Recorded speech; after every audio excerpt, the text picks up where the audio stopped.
పిల్లలు కావాలనే మీ కలను నెరవేర్చుకోండి. మొదటి కన్సల్టేషన్, మొదటి స్కానింగ్ ఉచితం. వివరాల కొరకు హెగ్డే ఫెర్టిలిటీని సంప్రదించండి. నమస్తే లక్ష్మీప్రియ గారు. నమస్కారం ఉషా గారు. సో మేనిఫెస్టేషన్ గురించి మనం మాట్లాడినప్పుడు మీరు ఒక వైరింగ్ గురించి చెప్పారండి. అది ఎంత స్ట్రాంగ్గా ఉంటే అంత త్వరగా మేనిఫెస్టేషన్ చేయొచ్చు అని. కొన్ని పదాలు తెలియకుండానే అన్కాన్షియస్గా మనం వాడుతూ ఉంటుంటాం. అవి ఎప్పుడైతే స్ట్రాంగ్గా మన మీద ఇంపాక్ట్ చూపిస్తూ ఉంటుంటాయో కొన్నిసార్లు రివర్స్ జరుగుతూ ఉంటుంటుంది. పవర్ ఆఫ్ వర్డ్స్ అని కూడా మనం మాట్లాడుతూ ఉంటుంటాం. మనం మాట్లాడే పదాలైనా మనం చెప్పే అఫర్మేషన్ అయినా ఏ విధంగా ఉండాలి అంటారు? మనము ప్రతిరోజు మార్నింగ్ నుంచి నైట్ వరకు ఎన్నో వర్డ్స్ మాట్లాడుతూ ఉంటాం. ఇవన్నీ మనకి హ్యాబిట్స్గా ఫామ్ అయిపోయాయి. మనం ఇందాక మాట్లాడుకున్నట్టు వైరింగ్ ఫైరింగ్ అన్నాం. చాలా వైరింగ్ అయిపోయి ఉన్నాయి మనకి చాలా వర్డ్స్. ఈ అన్కాన్షియస్గా మనం వాడే మాటలు మన లైఫ్లో మనని లిమిట్ చేస్తూ ఉంది. మన లైఫ్లో మనకు రావాల్సిన చాలా బ్లెస్సింగ్స్ని ఆపేస్తూ ఉన్నాయి. సో మనం వాడే మాటలు మనతో పాటు మన చుట్టూ ఉన్న వ్యక్తుల్ని కూడా ప్రోగ్రామ్ చేస్తూ ఉందండి. సో మనం అనుకోకుండా మన గురించి చాలా చెప్పేస్తాం. ఎవరైనా ఏదైనా వర్క్ ఇచ్చినప్పుడు నాకు రాదు, నాకు తెలీదు అనేస్తాం. నాకు తెలీదు, నాకు రాదు అనే ఈ మాట మనని సబ్కాన్షియస్గా చాలా ప్రోగ్రామ్ చేస్తుంది. నాకు తెలీదు అంటే సంథింగ్ నేను ఇంకా మన గురించి మనం తక్కువగా మాట్లాడుతున్నాం. దాని బదులు నేను చెయ్యను, లేదా నాకు టైం లేదు అనే దానికన్నా నేను ఇది ఇప్పుడు చేయను, నాకు ఈ పని ఉంది అని మనం చెప్పచ్చు క్లియర్గా. కానీ మనం అది తప్పించుకోవడానికి చాలామంది చాలా రీజన్స్ ఇస్తూ ఉంటారు, ఎక్స్క్యూజెస్ ఇస్తూ ఉంటారు. ఈ ప్రతి ఒక్క మాట మనని ప్రోగ్రామ్ చేస్తుందండి. ప్రతి ఒక్క వర్డ్కి ఒక పవర్ ఉంది, ఒక ఫ్రీక్వెన్సీ ఉంది. మనము బై డిఫాల్ట్గా నోటికొచ్చిన మాటల్ని యూజ్ చేసేస్తూ ఉంటాం. అండ్ మన ఫ్యామిలీ మెంబర్స్ని మనం చాలా ఇన్ఫ్లుయెన్స్ చేస్తున్నామని మనం మాట్లాడే మాటలతోటి. పిల్లలతో అంటుంటాం, నువ్వు ఏది హెల్తీ ఫుడ్ తినవు, ప్రతిసారి ఇట్లానే సతాయిస్తూ ఉంటావని. అది ఏది హెల్తీ ఫుడ్ తినవు అనేది వాళ్ళని రిపీటెడ్గా చెప్తూ ఉన్నాము. వాళ్ళకి అన్కాన్షియస్గా వాళ్ళు ప్రోగ్రామ్ అయిపోతున్నారండి. వాళ్ళు జంక్ ఫుడ్కే కావాలి అనేటట్టు. అండ్ మన ఫ్యామిలీ మెంబర్స్తో కూడా నేనంటే నీకు ఎప్పుడు ఇష్టం లేదు, నేను ఇష్టం లేదు అని ఎదుటి వ్యక్తికి మనము ప్రోగ్రామ్ చేస్తూనే ఉన్నాం. సో మనకి తెలియకుండా మనము చెప్తున్నా ఐ కాంట్ డూ దిస్, చేయలేను, బయటపడలేము, లైఫ్ లాంగ్ అప్పులు కడుతూనే ఉంటాము. ఇది రిపీటెడ్గా ఉంటుందండి. మనకి తెలియకుండా ఇలాంటివి మనం ప్రోగ్రామ్ అయిపోయాము. చిన్నప్పటి నుంచి ఎన్నో బిలీఫ్ సిస్టమ్స్ కూడా ఫామ్ అయిపోయి ఉన్నాయి. ఒక బిలీఫ్ సిస్టమ్ అండి, మనం ఇలా మాట్లాడే మాటలు మనని ఎంత ఇన్ఫ్లుయెన్స్ చేస్తుంది అంటే, ఒక రియల్ కేస్ ఇది. క్లయింట్స్తో ఉన్నప్పుడు ఒక అతను షేర్ చేస్తాడు. చిన్నప్పటి నుంచి ఫ్యామిలీలో వాళ్ళ ఫాదర్ చాలా రిచ్, బాగా ఎర్న్ చేశారు, చాలా కూడబెట్టారు. వాళ్ళ అమ్మ నాన్న ఇంట్లో అందరు చుట్టాలు వచ్చేవాళ్ళు. వాళ్ళ నాన్న దగ్గరికి వెళ్ళి ఫ్రెండ్స్ అప్పు తీసుకోవడము, ఇలా తీసుకోవడం వల్ల వాళ్ళ పేరెంట్స్ మధ్యలో గొడవలు వచ్చేటువంటి ఫ్రీక్వెంట్గా. ఆ అబ్బాయి చిన్నప్పటి నుంచి చూసి తను పెద్దవాడయ్యాడు, మంచి జాబ్ వచ్చింది, బాగా ఎర్న్ చేస్తున్నాడు. ఒక 5-6 years అతో గెట్ టుగెదర్ అయినప్పుడు ఫ్రెండ్స్ అందరు మాట్లాడుకున్న కాన్వర్జేషన్లో ఫ్రెండ్ అడిగానండి, ఏమేమి సేవ్ చేసావు, ఎంత ఇన్వెస్ట్ చేస్తావు అని. ఇది చాలా ఉంటుంది కదా ఫ్రెండ్స్ కలిసినప్పుడు మాట్లాడేది. సో అతను ఏం షేర్ చేశాడంటే, లేదురా నేను ఏమి ఇన్వెస్ట్ చేయలేదు. ఎందుకు అన్నప్పుడు మాట్లాడినప్పుడు, ఎందుకు మనీ సేవ్ చేయడం వల్లనే అందరు వస్తారు, మనల్ని మోసం చేస్తారు అనే మాట తను మాట్లాడేశారు. అప్పుడు తను రియలైజ్ అయ్యాడంట, ఎందుకు నేను ఇన్వెస్ట్ చేయలేకపోతున్నాను అనేది. చిన్నప్పటి నుంచి ఫాదర్ని చూశాడు. ఫాదర్ ఎక్కువ మనీ సంపాదించడం వల్ల ఫ్రెండ్స్ అందరు తనని మిస్యూజ్ చేస్తున్నారు, అమ్మా నాన్న మధ్యలో గొడవలు అవుతున్నాయి. సో ఈ గొడవల వల్ల తన సబ్కాన్షియస్లో ప్రోగ్రామ్ అయ్యింది ఏంటి అని అంటే, మనీ ఎక్కువ సంపాదించి ఇన్వెస్ట్ చేసినప్పుడు మన దగ్గర ఎక్కువ మనీ ఉంటే మనకి గొడవలు వస్తాయి, రిలేషన్షిప్ దెబ్బతింటుంది అనేది ఒకటి ఉంది. ఇలాంటి బిలీఫ్ సిస్టమ్స్ మనకి కొన్ని వందలలో ఉంటాయండి, విచ్ ఈజ్ లిమిటింగ్ అస్.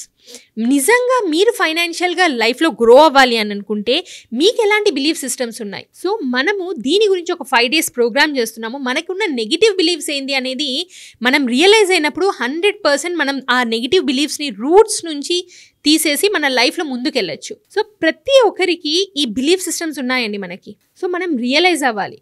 ఇలా మనం మాట్లాడే మాటలు, మన పనుల ద్వారా మనని మనం ప్రోగ్రామ్ చేసుకుంటున్నాం. మన సబ్కాన్షియస్లో ఎన్నో బిలీఫ్స్ అనేది ఏర్పడిపోతూ ఉంటాయి. సో మనము ఇప్పటి నుంచి కాన్షియస్గా మాట్లాడాలి. మనం మాట్లాడేటప్పుడు నేను చెయ్యలేను, పిల్లల దగ్గర చాలామంది పేరెంట్స్ ఉంటారు, నీకు ఎన్నిసార్లు చెప్పినా కూడా నీకు ఈ అలవాటు అవ్వట్లేదు, నీకు రాదు, ఎన్నిసార్లు చెప్పినా కూడా నీకు రాదు అనే ప్రోగ్రామ్ పిల్లల్ని నేను ఎంత రిపీటెడ్ చేసినా కూడా నాకు ఏది రాదు అనేది ఒకటి మైండ్లో ప్రోగ్రామ్ అయిపోతుంది. వాళ్ళు లైఫ్లో నిజంగా వాళ్ళకి ఎప్పుడైనా టఫ్ సిచ్యువేషన్ వచ్చినప్పుడు నాకు ఎన్ని టైమ్స్ రాసినా కూడా నేను ఇట్నే అన్లక్కీ, లేదా నాకు అంత స్కిల్ లేదు, వాళ్ళు ఒక ట్యాగ్ చేసేసుకుంటారు, లేబుల్ చేసేసుకుంటారు. సో మనం వాడే మాటల్ని చాలా కాన్షియస్గా మాట్లాడడం చాలా చాలా ఇంపార్టెంట్.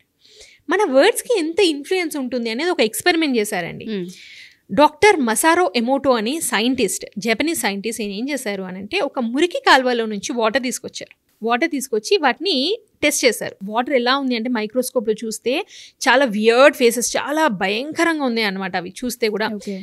అలాంటి వాటర్ని ఆయన ఏం చేశారు అంటే 3 బీకర్స్లో స్టోర్ చేసి 3 డిఫరెంట్ ప్లేసెస్లో పెట్టి ఫస్ట్ వాటర్కి వెళ్ళి డైలీ ఐ లవ్ యూ అని, నువ్వు చాలా బ్లెస్సింగ్, అందరికీ లైఫ్లో ఎంత వాల్యూ యాడ్ చేస్తావు అని దాన్ని వెళ్ళి ప్రేస్ చేయడం, అంటే మెచ్చుకోవడం స్టార్ట్ చేస్తారనమాట. అండ్ సెకండ్ గ్లాస్లో ఉన్న బీకర్లో ఉన్న వాటర్కి వెళ్ళి దాన్ని నువ్వు ఎంత డర్టీగా ఉన్నావు, నువ్వు ఎంత హార్మ్ఫుల్, నీళ్ళు ఎంత బ్యాక్టీరియా ఉందని తిట్టడము, విసుక్కోవడము, ఇరిటేట్ చేయడం. అండ్ థర్డ్ గ్లాస్ని ఇగ్నోర్ చేయడం స్టార్ట్ చేస్తారు. అంటే దానికి నా పాజిటివ్ చెప్పలేదు, నెగిటివ్ చెప్పలేదు. సో ఈ 3 వాటర్ని 14 డేస్ తర్వాత ఆయన ఎప్పుడైతే టెస్ట్ చేశారో ఫస్ట్ గ్లాస్లో ఉన్న బీకర్లో ఉన్న వాటర్ క్రిస్టల్స్ లాగా మారాయండి. ఒక డైమండ్ లాగా ఒక్కొక్క మాలిక్యూల్ అనేది షైన్ అవుతుంది.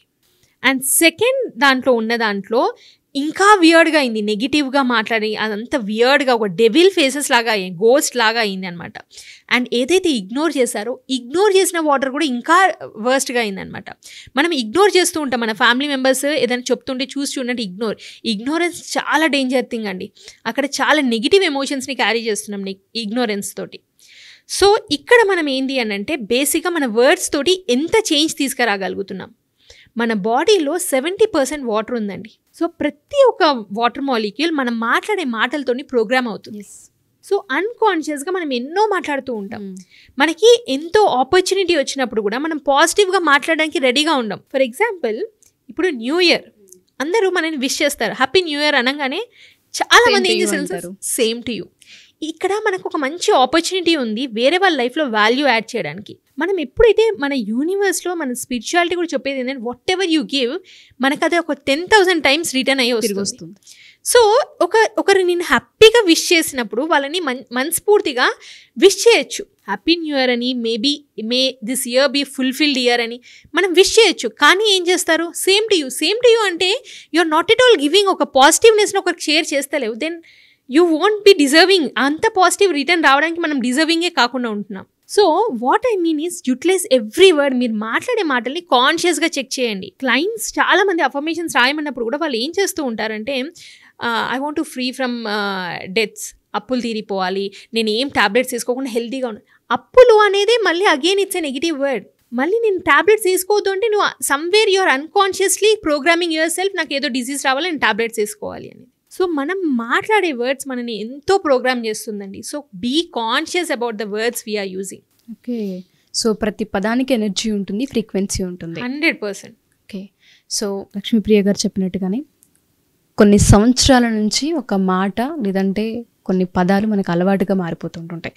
అవి చూపించే ఇంపాక్ట్ ఏ విధంగా ఉంటాయంటే కొన్ని ఇయర్స్కి సంబంధించి వాటి యొక్క ఇంపాక్ట్ మనపైన ఉంటూనే ఉంటుంది. అది పిల్లలపైనైనా, బిజినెస్ పైన అయినా సరే, రిలేషన్షిప్ పైన అయినా సరే. ఎవరైనా సరే మా ఈ ఎపిసోడ్స్ కనుక చూస్తూ ఉంటుంటే జనవరి 5వ తారీఖు నుంచి మేనిఫెస్టేషన్ క్లాసెస్ లక్ష్మీప్రియ గారు తీసుకోబోతూ ఉన్నారు.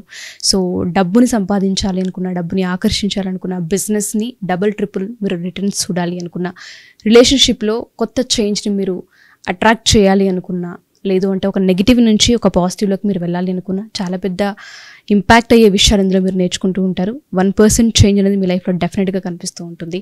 సో ఎవరైనా సరే మా ఈ ఎపిసోడ్ కనుక చూస్తూ ఉంటే ఒకసారి మీ టైంని ఇన్వెస్ట్ చేసి ఈ చేంజ్ని ఇక్కడ నుంచి మొదలు పెట్టండి. అద్భుతాలని, మిరాకిల్స్ని క్రియేట్ చేస్తూ ఉంటుంటారు. Thank you ma'am, thank you so much. Thank you అండి.